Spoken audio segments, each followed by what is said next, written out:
Einstein called it a persistent illusion. But look at yourself sitting there. Feel yourself interact with this illusion all the time. Right now, in fact. You have future expectations. You have regrets.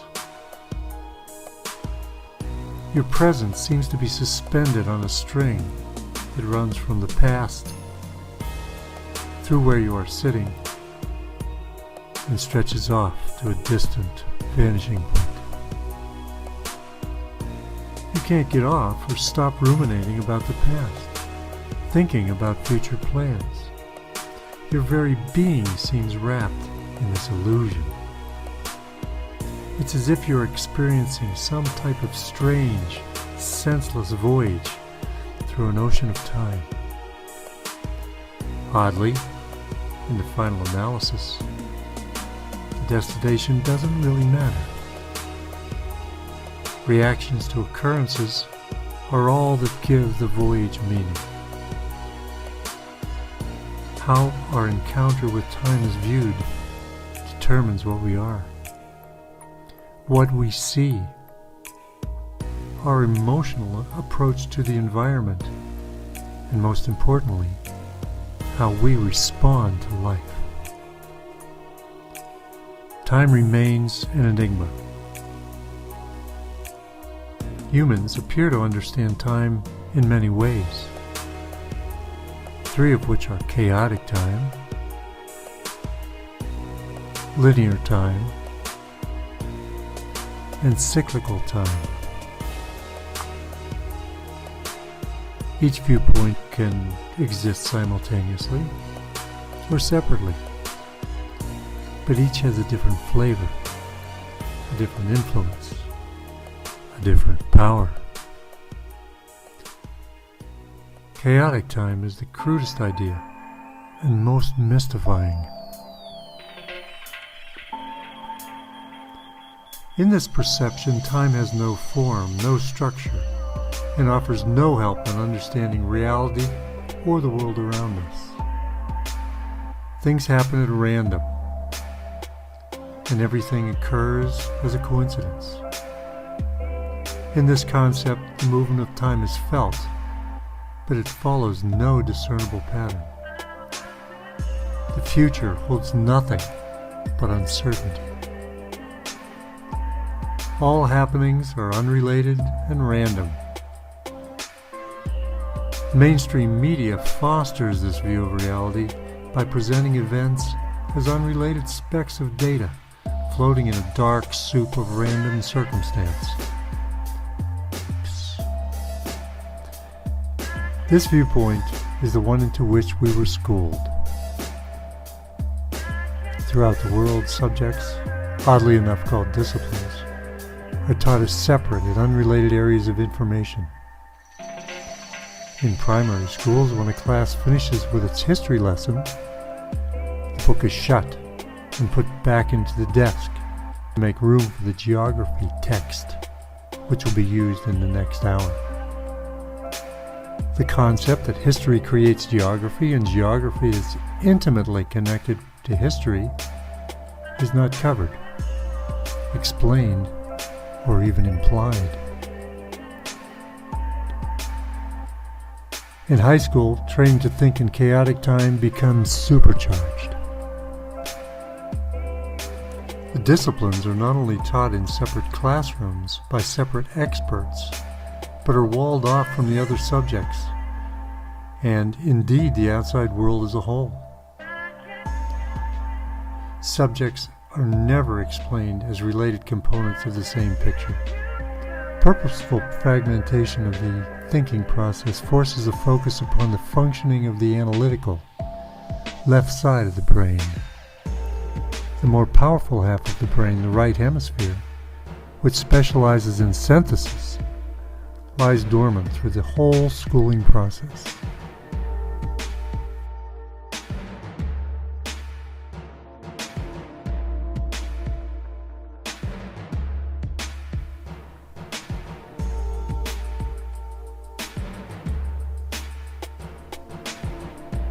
Therefore, the trap of chaotic time and the exclusive use of the left hemisphere in education blocks integration of different bits of data, displays only a coincidence-based reality, and prevents the full use of the brain to integrate various parts of what is experienced to a comprehensive whole. The chaotic concept of time, unnatural for humans, only rears its ugly head when people are specifically trained to think this way. After all, as any student of nature will tell you, everything connects to everything else, and we're just one part of an intricate web of unfolding life. The controllers of Western culture use chaotic time to conceal the whole hidden in the sum of the parts. Everything can be displayed in plain view when working with a population schooled to hone in on the parts and not be able to step back and see the big picture. Only some can see the global conspiracy of evil to rule the world. Did the conditioning work on you? Linear time is the most common conceptualization of the phenomenon of time. This envisions a passage originating with future expectations, running through present reality, experienced, then either forgotten or dumped into the reservoir of memories. This idea also abides in the linear-oriented left brain, where steps proceed in a straight line from point A to B to point C and lockstep off into infinity. It's mechanical, machine-like. Algorithms locked in computers run linear processes like the marching of a blind army, trudging toward logical conclusions. Happily, this view of time aids the function of planning, the calculation of linear expectations, and the establishment of a seemingly marginally predictable future. Unfortunately, with our collective heads locked in linear time, we become easily controllable. In this paradigm, with the use of simple words, one can be manipulated, managed, and used to our detriment by the articulators of those words.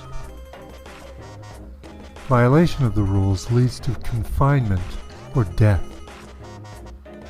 Improper behavior could cost you your employment, freedom, or social standing. Linear reality creates a verbal police state just outside the door, knocking. The linear view warps reality to meet goals and expectations, and since it proceeds relentlessly forward, it discounts everything but the new. All the historical lessons of mankind categorized as boring trash. In fact, the expression, "that's history," in Western culture means quite literally that the past stands as extraneous data, irrelevant in the now. This visualization of time cuts humans off from the eternal in themselves and in nature, creates striving, enshrines competition, engenders stress, produces angst, and puts a rush on our precious time on this planet. Linear time leaves us very much alone, lodged somewhere between the beginning and the end, restless and afraid. The phenomenon of forgetting the past, what's past is past, and worrying about the future is endemic in cultures that hold linear time as their dominant concept. With at best an uncertain future and an admittedly irrelevant past, we've created a culture of "I don't care," one that drives the worldwide ethos of take, make, and throw away. A danger to ourselves, others, and our environment. Linear time has shot mankind like a bullet screaming toward a concrete wall, knowing all too well that the journey will end abruptly and tragically.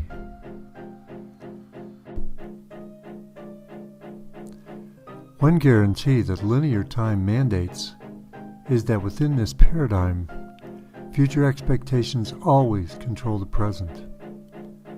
And some have come to realize that those that control these expectations control the future. Linear time also facilitates an insidious use of the left brain's penchant for straight-line thinking by inserting in our psyches the expected futures for us to live out as the plan dictates. Through a method known as predictive programming, images of a future only desirous to an elite few controllers can be downloaded into the collective psyche after they've been put into a hypnotized state by the flickering media. Since the human subconscious does not differentiate between fiction or fact, the information is stored as an expected future, and the brain, feasting on its new input, sets out to actualize the visualized dystopian nightmare. Elaborately described prophecies implanted by the ruling class have always orchestrated the expectations of the unfolding of time, and in turn have colored our reality and motivated our behavior in the desired direction. Linear time creates an opening, a crack in future expectations that can be filled with images, structures, and scenarios easily exploited by Hollywood's poison visions, where a few, in an even more draconian manner, can control the many. But there is another way to view time.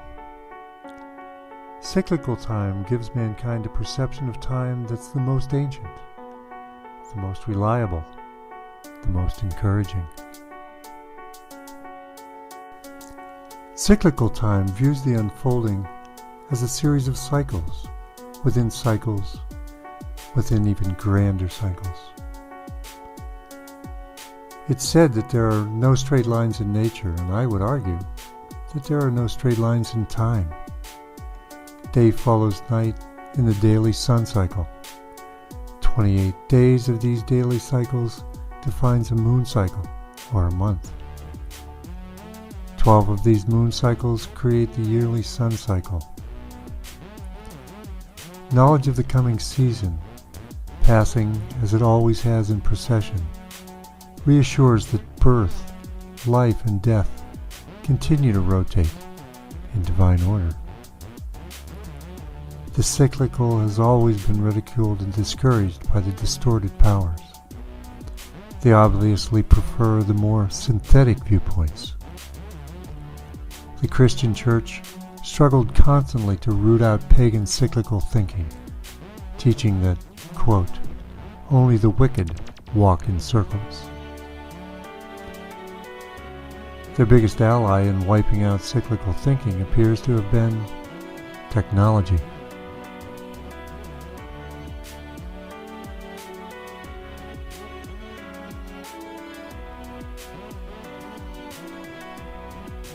Artificial light overcame the daily cycle. Climate control overcame the seasons. Refrigeration overcame the agricultural cycles. And high-tech medicine pushed out the traditional rest and recovery cycles. When cyclical time was the dominant view, people valued patience, ritual, the relatedness of the parts to the whole, and the healing power of time within nature. In linear time, people valued haste, destruction of the past, and the degeneration of the whole, replaced by the parts. Just look at modern medicine.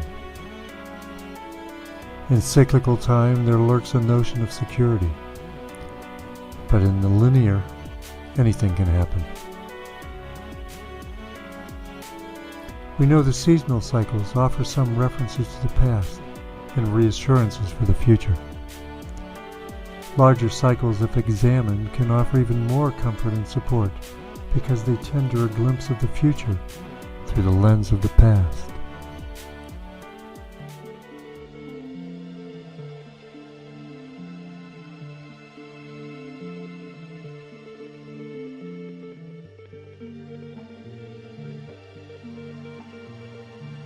Ancient Western esoteric cultures considered the precession of the equinox to be insightful as to what might be on the horizon. This antediluvian system is currently used as a source of knowledge by the vipers temporarily ruling this planet. It points to a great change event now occurring. The long-promised Age of Aquarius is emerging from the watery swamps of Pisces. Each sign of the zodiac has a phrase that characterizes the energy and tenor of the time. In Taurus time, it was, "I have."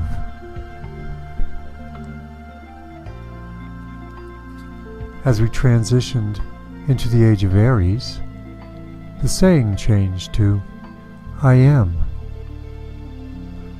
While we existed in the sign of Pisces, now passing away, the motto was, obviously to some, "I believe."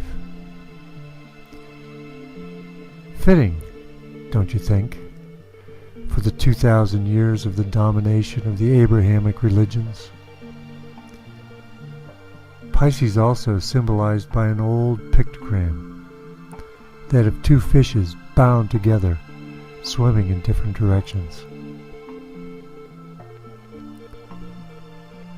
Pisces, which encompassed the entire Christian era, also coincidentally represented by a fish, might more rightly be characterized actually by two fishes swimming in different directions. Consider the gentle and loving nature of the character portrayed as Jesus Christ, contrasted with the money-oriented and child-molestic bent of his current church in Rome, or its proselytizing Protestant spin-offs currently embracing the globe to the point of suffocation. Over the past 2,000 years, religions demanded, on the threat of death, blind belief. For true believers, it was said, need no proof. The saying for Pisces, "I believe," dominated. Now contrast that with the looming Age of Aquarius. The saying is, "I know." That's right, I know. It's upon us to wake up and witness what's hidden and is now coming forth. Under the harsh light of Aquarius, the secret societies that have vexed and dominated mankind for the entire age of Pisces are becoming illuminated, and their dark secrets exposed. Illuminating the Illuminati, if you will. Aquarius represents electric energy, the lightning flow of information, joining together in networks and grids. Oddly, these characteristics of the Aquarian age link perfectly with another cyclical system that has predicted earthly shifts to a degree of accuracy unmatched by any other mode for 10,000 years. Known as the Yuga Cycles, this system describes 4 ages of man that occur over a 26,000-year cycle. The Golden Age describes their Satya Yuga. No wars, complete harmony and abundance ruled the planet as our solar system rounded the part of its orbit closest to the galactic center. This center radiates Dharma energy, which is 100% positive, as mankind and all creatures on the earth bathe in divine, radiant energy. As the solar system rotates away from the center, we enter the Treta Yuga, which was referred to by the Greeks as the Silver Age. At first, the energy of this time is much the same as the Sati Yuga. But as we glide away from our source of divine Dharma energy, our solar system becomes increasingly corrupted. The existing 100% positive energy becomes slowly polluted with more and more negative power. Until at the end of the Dwapara, we live with only 75% positive vigor, and the remaining 25% becomes trapped in the slow, heavy vibration of evil. Sailing further away from the galactic center moves us into the descending Dwapara Yuga.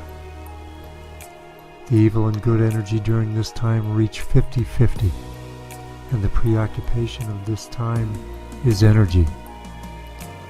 The Greeks called this time the Bronze Age. At the furthest point in our journey in and out of proximity to the divine energy source, we find ourselves in the throes of the Kali Yuga, the Iron Age to the Greeks. We live through a time on the planet when 75% of the energy of the planet becomes black. Perfect breeding ground for the evil force that reigned during the Dark Ages through the Age of Pisces and is still in control of most of mankind today. We left the Kali Yuga and are now firmly into the ascending Dwapara Yuga.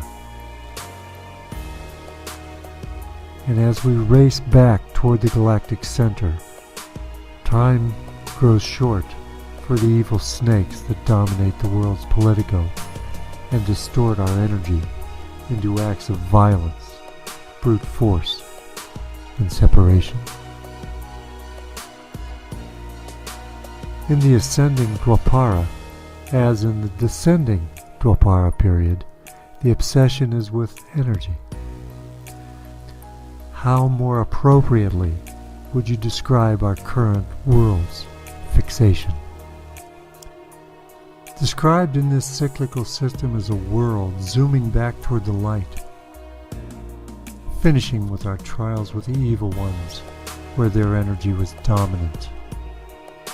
Now we stand on equal footing with our positive intentions growing stronger by the day.